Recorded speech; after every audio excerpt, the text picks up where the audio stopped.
Mga ginintuang kasaysayan.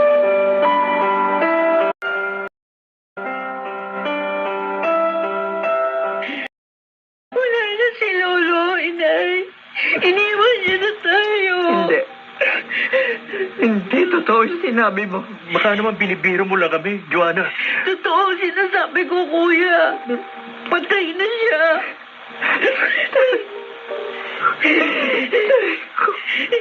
Inay. Halika, samahan niyo ko. Gusto ko makita si Isa. Dahil hindi ako naniniwala sa sinabi mo, Joanna. Hanggat hindi ko mismo nakikita ng dalawang mata ko. Tayo na ho.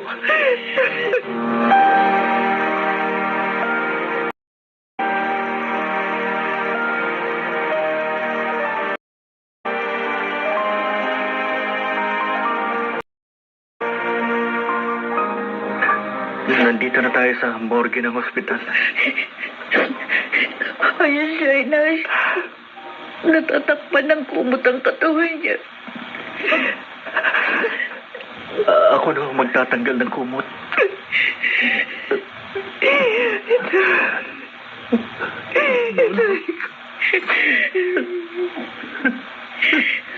Bakit ngayon pa?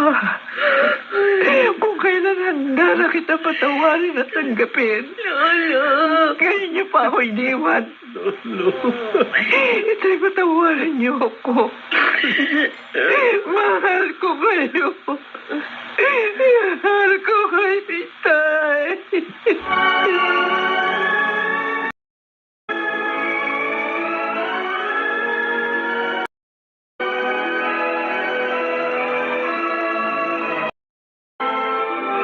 Wala na pala si Benito, Amado. Patay na. Oo nga ho. Buti nga sa kanya. Wala naman siya kwentang tao. Ano ba kayo? Ay, totoo naman sinabi ko. Wala siyang naitulong sa pamilya niya. Naging pabigat pa. Mabuti na wala na lang siya. Ba't ganyan kayo magsalita? Bakit? Hindi man lang ba kayo nakadarama ng kahit konting awa sa pamilya ko? Anong sinasabi mo? Pamilya mo? Amado, baka nakakalimutan mo. Iniwan mo na sila. Kaya hindi mo na sila pamilya. Na hindi niyo ho ba naisip? Nakatulad ni Itay Benito, ganun din ako. Iniwan ko rin ang pamilya ko at wala akong naitulong sa kanila. Wala din akong kwentang tao. Amado? Wala kaming pagkakaiba, Inay. Dahil pabaya akong ama na dapat itakwil at parusahan. Teka. Ay, ano ba nangyayari sa iyo? Hindi ka masama. Si Carmelita ang masama.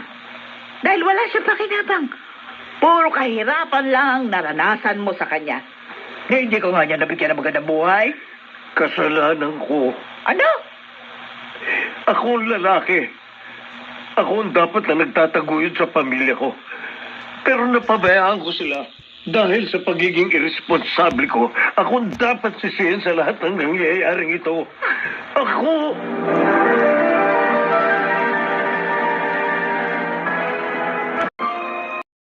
Mga ginintuang kasaysayan.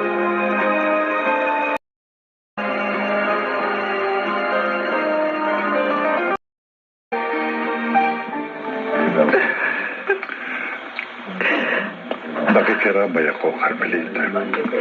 Salamat, Fredo. Tanggapin mo ang konting tulong na nakayanan ko. Fredo, Kunin mo na. Kahit pa paano makakatulong din ito. salamat. Sige. Doon na muna ako sa labas. Fredo, sandali. Bakit? Gusto ko sanang humingi ng paumanhin sa iyo.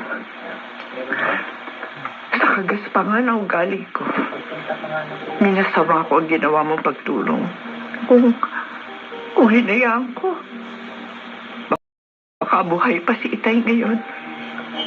Wala kang dapat na ihingi ng paumanhin. Dahil masok kami sa buhay niyo. At wala kaming karapatan doon. Pero tama yung ginawa niyo. At ako, nagawa ko ang isang napakalaking pagkakamali. Dahil ipinagkait ko sa aking ama isang bagay na posibleng nagdugtong pa sana sa kanyang buhay. Naging makasarili ako. Mas pinanaig ko ang galit sa puso ko. Ang sama na loob. Kaya hindi ko nakita ang liwanag na dapat magbigay sa akin ng kapayapaan. Naming lahat.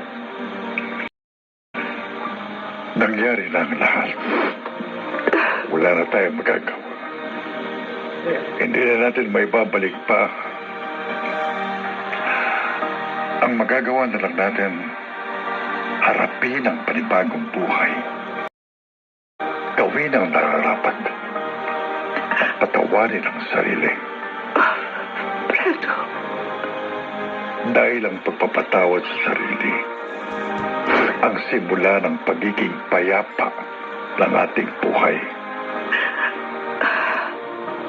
Patawarin mo ang sarili mo, Carmelita.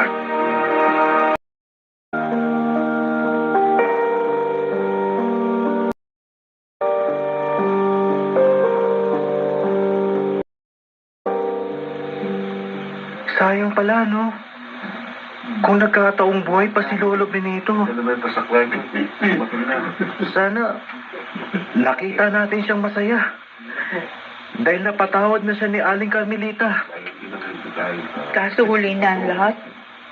Hindi na inahintay ni Lolo. Pero kung nakikita niya kayo ngayon, siguro kahit pa paano, masaya na siya. Siguro nga.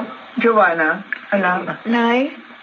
asikasuhin mo yung nagsisipaglamay. Pagtimpla mo sila ng kape at bigyan ng biskwit. Opo. Tulungan na kita, Joanna. Sige, Nico. Pwede ba akong tumulong, Carmelita? Anong ginagawa mo rito, Amado? Gusto kong damayan kayo sa pinagdadaanan nyo ngayon. Hindi ka namin kailangan. Doon ka sa babae mo. Carmelita. Umalis ka na, Amado. Hindi ko kailangan ng pagdamay mo. Pero Kung ayaw mo ng iskandalo, umalis ka na.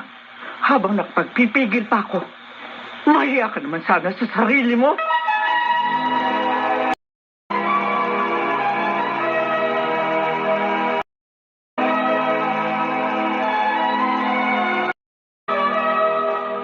Hindi mo masisisi si Carmelita, Amato. Masama ang loob niya sa'yo. Iniwan mo siya pati ng iyong mga anak. Nagkagulo ang buhay ninyo. alam ko naman yan. At hindi ko siya sinisisi. Dapat lang. Dahil ikaw ang nagkamali. Fredo, Pasensya ka na sa mga sinasabi ko sa'yo. Pero yun ang totoo. Kaibigan mo ako kaya ayoko magsinungaling sa'yo. salamat sa pagiging totoo mong tao. Humahanga ako sa iyo. Salamat at naiintindihan mo ako. Fredo, pwede bang tulungan mo ko? Saan? Hindi ko na alam ang gagawin ko. Naguguluhan na ako. Gusto ko nang ayusin ang buhay ko pero hindi ko alam kung saan ako magsisimula. Ano bang ibig mong sabihin? May pag-asa pa kayang mabuo ang pamilya ko? Mapatawad pa kaya ako ni Carmelita at ng mga anak ko? Pwede pa kaya akong magbago?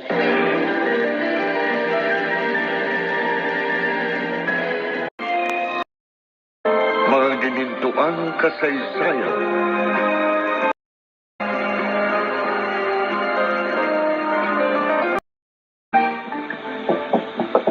Sandali! Aling Isidra, ikaw? Anong ginagawa mo dito? Nandiyan ba si Amado? Bakit? Babalikan mo ng anak ko? Anak ko, hindi ako papayag. pagkatapos ng mga ginawa mo? Excuse me. Wala akong balak bumalik sa kanya, no? Kontento na ako sa buhay ko. Ang saya ko kaya sa lalaking ipinalit ko sa kanya. Napakahayop mo! Sinamantala mo ang anak ko, ginamit mo lang siya para sa pansarili mong kaligayahan. Correction. Ako ang ginamit niya. Actually, kayong dalawa. Nagbasasa kayo sa pinagpaguran ko. Kayo ang mapagsamantala. Sabi mo lang yan. Ano ba talaga sadya mo sa anak ko? Dinala ko lang itong mga gamit niya. Mga lumang damit at kung mga anik-anik. Basura lang yan sa bahay ko eh. At para siguradong hindi na siya babalik doon. Kaya hinatid ko na ang mga to dito. Ayan. Ikaw ang basura, aliparot. Oh, nakakasad naman. Ah, Noon, puring-puri mo ko dahil nabibigyan kita ng pera. Pero ngayon wala ka nang mahihita sa akin. Ako na ang pinakamasamang tao sa paningin nyo. Pero hindi bale. Para naman hindi masyadong pangit ang paghihiwalay natin. Teka. Heto. Tanggapin mo. pera? Oo, pera. Ayaw mo? Ay, hindi. Hindi ko matatanggap yan. Oh, hindi ako ganyan kababaw para tumanggap pa ng galing sa'yo. Pagkatapos ng ginawa mo, pangalipos na sa akin, sa Abe de Abado. Okay. Sige, ko bahala. O siya, hindi na ako magtatagal. Pakisabi na lang kay Amado, salamat sa sandaling pagsasama namin. Kahit paano, napaligaya niya ako. Diyan na kayo. Teka, sandali. Bakit? Nasaan yung perang ibibigay mo? Ano? Ibibigay ko na lang kay Amado. Kailangan niya ng pera eh. Akin na. Oh, kunwari ka pa. Tatanggapin mo din lang pala. Huwag ka na maraming sinasabi pa. Ibigay mo na sa akin yan. At umalis ka na. Ayan. Babush! Sayang din ito. Kahit pa paano makakatulong din ito. Para pambili ng mga pangangailangan ko. Titipirin ko na lang. Dahil sigurado wala na itong kasunod.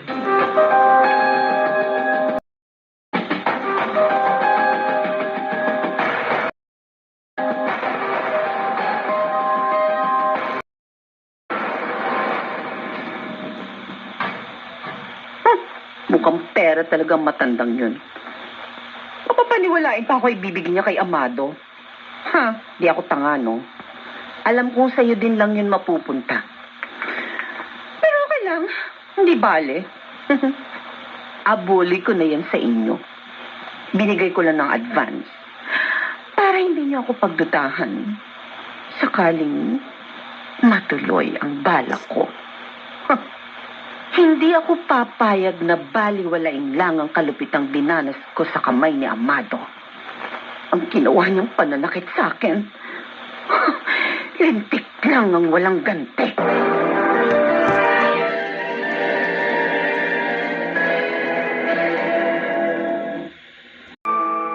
Ano ang binabalak ni Odessa? Sino ang kanyang pinagbabalakan ng masama sa mag-inang Amado at Isidra?